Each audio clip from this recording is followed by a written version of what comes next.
You're always too busy with work. A sharp clarity cuts through me. My voice comes out lower than I expect. You never asked me. You made sure I couldn't come. The silence that follows feels like an admission. This isn't the first time, is it? The realization spreads through me, heavy and bruising. Family trips I only heard about later. Holidays scheduled during my busiest seasons. The pattern stretches back further than I want to admit. Mom steps closer, reaching out. Honey, you're blowing this out of proportion. Let's sit down, Anne. I place the cruise tickets on the table. Without shouting, without slamming doors. I grab my overnight bag and step into the cool evening. Behind me, Mom calls my name, but for the first time in 28 years, I don't turn around.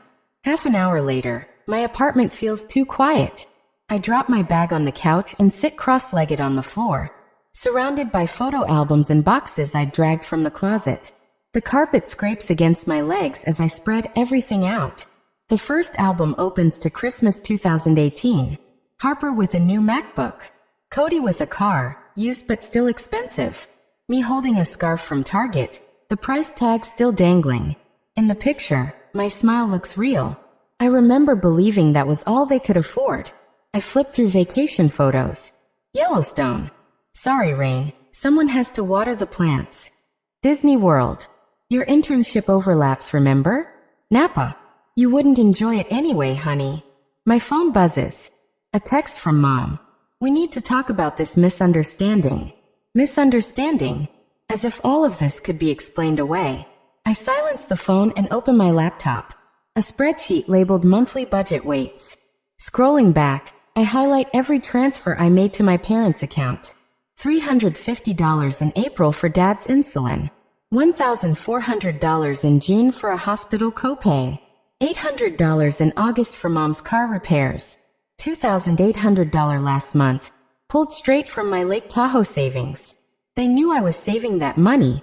Every late-night project, every skipped meal, every freelance gig. They accepted it while holding cruise tickets with everyone's name except mine. Another memory surfaces. Age 7. Watching Harper practice piano while I asked, "Can I take lessons too?" "We can't afford it for both of you, Rain. Maybe next year." Next year never came.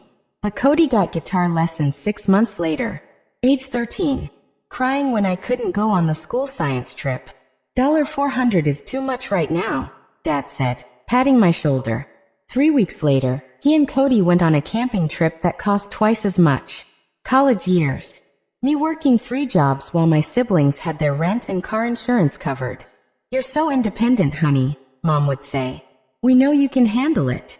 The phone rings. Harper. I answer, against my better judgment. "Rain, this is ridiculous. You're making Mom cry."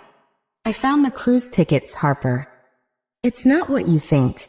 We meant to invite you, but Mom said you'd understand. You always do." The last 3 words hang like a verdict. You always do. "Not anymore," I whisper, ending the call. I pull a small box from the closet. The doorbell rings. Melissa stands outside holding wine and takeout. My best friend since college, the one who's seen me drop everything for my family over and over. "I figured you'd need backup," she says, pulling me into a hug that nearly breaks me. "Found out my family's been excluding me for years," I mutter. "Nothing major." Melissa pulls back, eyes sharp. "Rain, I've watched this for years. Last Christmas, you spent a month's pay on their gifts and got socks in return. They call you for money, for help, for everything. When was the last time they showed up for you?" The question sits heavy, impossible to answer. A voicemail from Dad. "Your mother's upset. You're being ungrateful after all we've done for you." All they've done for me. The words twist inside me until they turn hollow. At work, James sets a coffee on my desk after I explain why I've been distracted. "My parents played favorites too," he says. "It makes you believe you're the problem. You're not." That afternoon in Dr. Warren's office, I explain the cruise and everything else. "What I hear," she says gently, "is that you've uncovered a pattern that's been there your entire life. This isn't normal family behavior." I always thought I was overreacting. You weren't. And now you get to decide how to respond. That night, surrounded by years of proof, I text Melissa. I'm done being convenient. For the first time, it feels true. Days later, the calls keep coming. Uncle Jerry, someone I barely talk to, leaves a voicemail. Rainy girl, your mother is worried. Families fight, but you can't just cut ties. Call her back. I block his number, then Aunt Patricia's, then Cousin Megan's. Every one of them repeating the same lines. Forgive and forget. Family comes first. You're overreacting. The doorbell rings again. Through the peephole, Dad stands shifting nervously, a paper bag in his hands. For a second, I almost open the door, but I step back. 20 minutes later, he drives away. Outside my door, I find the bag. Inside are my favorite cookies and a card in Mom's handwriting. We need to talk. I miss you. At work the next day, Harper's email makes the rounds among our mutual friends. So worried about Rain. She's been acting strange, declining family visits, ignoring their calls. They beg anyone who hears from me to confirm I'm alive. They say they're worried about my mental health. I forward the message to Dr. Warren, subject line, Exhibit C. Her reply lands in under an hour. She calls it flying monkeys, a standard family system defense. By Thursday, Cody shows up in the office lobby. Tara at reception texts me a warning. I grab my laptop and slip out the back, but he's already leaning on my car. You can't dodge me forever, he says, arms crossed. His expression is the same one from childhood, when he blamed me for his own mistakes. I'm not dodging you. I'm choosing not to see you. That's different. My keys are clenched between my fingers. I know I won't need them. Cody is loud but never dangerous. You're ripping this family apart, he shouts. Mom doesn't sleep. Dad checks his phone nonstop. The kids keep asking about Aunt Rain. I laugh before I can stop myself. I'm ripping the family apart? I didn't plan a cruise behind anyone's back. That was different, we thought. You thought what? That I wouldn't find out? That I'd keep paying while you all enjoyed vacations I was excluded from? His face reddens. It wasn't like that. We'd been planning this trip for 8 months. Mom thought. 8 months. The word lands hard. I canceled my Tahoe trip 8 months ago. 8 months ago, they told me money was tight, that my savings were needed. You planned a cruise while telling me to cancel my vacation. I say, voice steady though my chest trembles. Something flickers in his face. Shame, quickly hidden behind defensiveness. You've always helped. That's just what you do. The parking lot fades around me as clarity hits. I was never family. I was the backup plan, the safety net, the ATM. That's not fair. No, I say, brushing past him to unlock my car. It wasn't. That night I call my phone provider. Request a number change. The rep asks if I'm being harassed. Family, I answer. Say no more, she replies. Next morning I close the joint account my parents have accessed since college. 17 withdrawals this year. None mine. I transfer the rest to my personal account. Order a new card. When Harper's anniversary invite arrives, I check unavailable and send it back. Same response to the 4th of July picnic. I set up an email filter. Thank you for your message. I am unavailable. Each step makes breathing easier. That night I buy a flight to Barcelona. 1 month out. I've always wanted to see Gaudí's work. When the confirmation screen appears, I smile for real. I pull out a cardboard box from under my bed. Photos, report cards, ribbons from events they skipped. I slide it to the top shelf of my closet. Not gone, but no longer in sight. The next day I try on a silver pendant downtown. I've admired it for years but never bought it. Its weight feels right against my skin. I ask to wear it out of the store. This isn't revenge, Dr. Warren says during our session. This is reclamation. You're reclaiming what was always yours. The following week, an unknown number flashes. I almost ignore it but pick up. Rain. Harper's panicked voice. Your number changed. I had to call everyone. Babysitter canceled. I'm still on the cruise. Can you take the kids tomorrow? It's urgent. I'm unavailable. I say, but I'm unavailable. I hang up. The next day, another number. Cody this time. My car's dead. Repairs $800. Can you transfer? I'll pay you back next month. I'm unavailable, I say, then end the call. 3 days later, while I book a Barcelona food tour, Mom calls. The mortgage is due. Dad's bills were high. We just need a little help, like always. I watch a video of La Sagrada Familia as she talks. I'm unavailable, I say. Silence. Then her voice softens. What are we supposed to do without you? The truth at last. They need me more than I need them. Figure it out, I reply and end the call. I stare at gaudy stone arches stretching like trees. I count the days to my flight. For the first time, the weight of obligation is gone. A week later, my phone buzzes with the 23rd message since breakfast. They're back from Alaska. Their texts drip with panic. We need to talk. Dad's blood pressure is up. Please tell us you're alive. I silence the phone. My pulse stays steady. Even the smallest victories feel massive. Family still blowing up your phone? James asks at work. Like clockwork, I answer. They went on a luxury cruise with my money. Now they're shocked I won't reply. James whistles. They expected you to forgive it? Exactly, I say. That night Melissa shows up with wine. Harper called. She's paying for childcare since you disappeared. I sip my glass. No guilt, only quiet surprise. How terrible, I say. She also said your mom is planning some big emergency to lure you back. I laugh so hard it startles us both. Of course. Emergency is her favorite trick. Days later, another call. My Aunt Deb. Rain, your mother says you're having a breakdown. She asked me to check.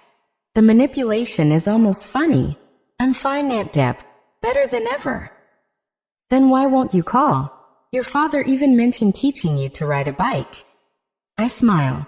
He never taught me. He shoved me down a steep driveway, called it independence, and walked away. Meanwhile, he held Harper's seat the whole time. Tell them I'm unavailable, I say. 4 days later, Harper texts. The kids are devastated without Aunt Rain. Max cried himself to sleep asking for me. The same Max I see 3 times a year. The same nephew who called me Rain Lady last Christmas because he forgot my name. Cody shifts from fake politeness to barely contained anger. Mom and Dad might tiptoe around you, but I won't.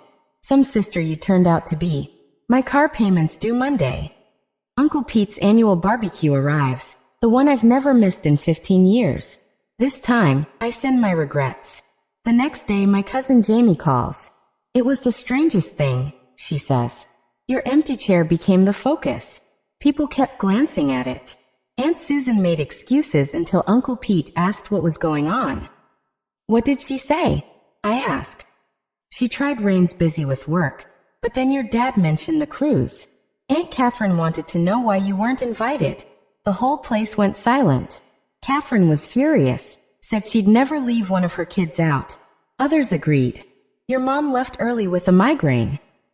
The image makes me smile. I look around my apartment. The walls glow in coral, the color I love, the one Mom always dismissed as too loud. Abstract paintings I picked hang where family portraits used to dominate. On my desk sits my promotion letter, framed. I earned it after finally having nights free to build the portfolio I'd delayed for years. My phone pings. Another automatic savings deposit complete. Without constant loans to my family, my balance grows month by month. My Spain trip is booked. The confirmation in my inbox feels like a promise kept. On Tuesday night, the doorbell rings. Through the peephole, I see Mom. Umbrella dripping. Eyes swollen. For a moment, I almost unlock the door. Habit pulls at me like gravity. I open it, but block her entry. Rain, she says, voice breaking. Thank God. We've been so worried. We're going to lose the house. The second mortgage. Your father's bills. Please help us one last time. Her hand reaches for mine. Familiar. Expecting. But something inside me has shifted. If I were the one standing here, I ask, quiet but firm. Jobless. Broke. Desperate. Would you take me in? Her mouth opens, then closes. Opens again. No sound comes. Her silence tells me everything. I nod. Then close the door. 2 days later, at Bellini's, the hostess leads me to the back. My chest tightens when I see them. Mom. Dad. Harper. Cody, all sitting at my favorite booth, the one under the stained glass where we celebrated my graduation. The only celebration that was ever about me. Right on time, Mom says, forcing a brittle smile. Melissa squeezes my elbow and sits beside me, her presence a silent shield. The folder in my hand feels heavy. Dad clears his throat. Thank you for coming, Rain. His voice is formal, like he's addressing a banker. You could have come alone, Harper adds, glaring at Melissa. Cody leans forward. We need to move past this misunderstanding. The family isn't the same without you. They take turns speaking. Dad reminds me of braces at 12 and the used car at graduation. Mom dabs at dry eyes, listing sacrifices. Harper and Cody trade guilt trips and loyalty pleas like rehearsed lines. I let them finish. Then I ask, may I speak now? They blink. I've never demanded that before. I slide a spreadsheet from the folder. This is every dollar I've given this family in 10 years. The total is $37,842. I point to the last line. That includes $2,800 for Dad's medical bills, the same week you paid for your Alaska cruise. Mom clutches her throat. That's not. I'm not finished. For the first time, I cut her off. The restaurant feels quieter. I lay out a timeline on graph paper. 15 years of vacations, holidays, and celebrations. Yellow marks the events I wasn't invited to or was told were canceled for money reasons. Nearly half the page glows yellow. And this, I add, placing a photo on the table, is the jewelry kit I begged for when I was 9. The kit cost $35.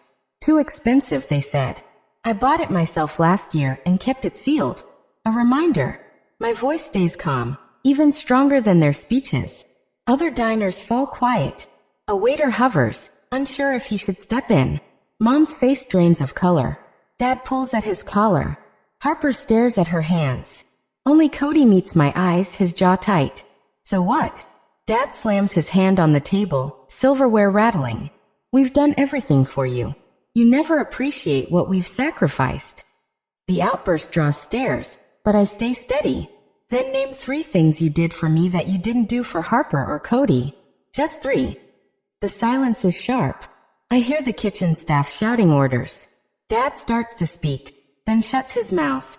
Mom's face crumples, mascara streaking. For once, it isn't performance, it's recognition. Harper glances between them, realization dawning. Cody leans back, the fight gone. I don't hate you, I say, sliding my papers back into the folder. But I can't keep pretending. If we're going to have any real relationship, things need to change. I place one last page on the table. My terms. Family therapy, 6 sessions minimum. Financial independence, no more loans either way. A public acknowledgement and a real apology. And time. I need space. Mom reaches for me, then stops when I don't move. You can't dictate terms to your family, Dad mutters, but even he sounds unconvinced. I'm not dictating. I'm protecting myself. I stand. Melissa follows. Take time. My number hasn't changed. We leave to the sound of Mom's quiet sobs and Dad's clumsy comfort. Harper calls my name, but doesn't follow. Outside, Melissa squeezes my shoulder. You okay? I breathe deep. I'm steady. Yeah, for the first time in a long time, I am. The stars above Portland feel brighter. Barcelona waits. This time I chose myself. Months later, I set the cornucopia centerpiece on my Thanksgiving table. The smell of turkey and pie fills my new house, bought with my promotion money, not drained by family emergencies. Melissa arrives with Tom and a casserole. Happy Thanksgiving, she says, hugging me tight. Soon my table fills. James and Daniel. Mrs. Winters, my widowed neighbor. Eleanor, my therapist-turned-friend. Members of my support group. Laughter and stories flow without interruption, without dismissal. Before we eat, I raise my glass. Thank you for showing me what family can be. On my bookshelf sits the sealed jewelry kit, no longer a symbol of loss but of growth. Later, while cleaning up, Eleanor says, 42 sessions. That's how many we've had. I nod. The nightmares are gone. I haven't checked my parents' accounts in months. She smiles.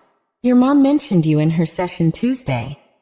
Mom started therapy months after that dinner at Bellini's. Harper sometimes joins her. Dad still refuses. Cody wavers. The doorbell rings. James hands me an envelope. Mom's handwriting. It's an invitation to their 40th anniversary party. This time there's a note. We'd love to have you, but understand if you can't. Please let us know what works. We miss you, Mom. No guilt. No demands. Progress. I set it aside. I'll decide later. On Tuesdays, I volunteer at the youth center. Last week, Ashley, 19, brought in a toy her parents never bought despite promises. Buy it yourself, I told her. Then choose whether to keep it sealed or use it. This morning, I opened my jewelry kit. I strung turquoise beads into a necklace. Imperfect, but mine. That night, after everyone leaves, I stand by the window. The necklace rests against my skin as the sunset paints the sky. For the first time in 29 years, I look forward.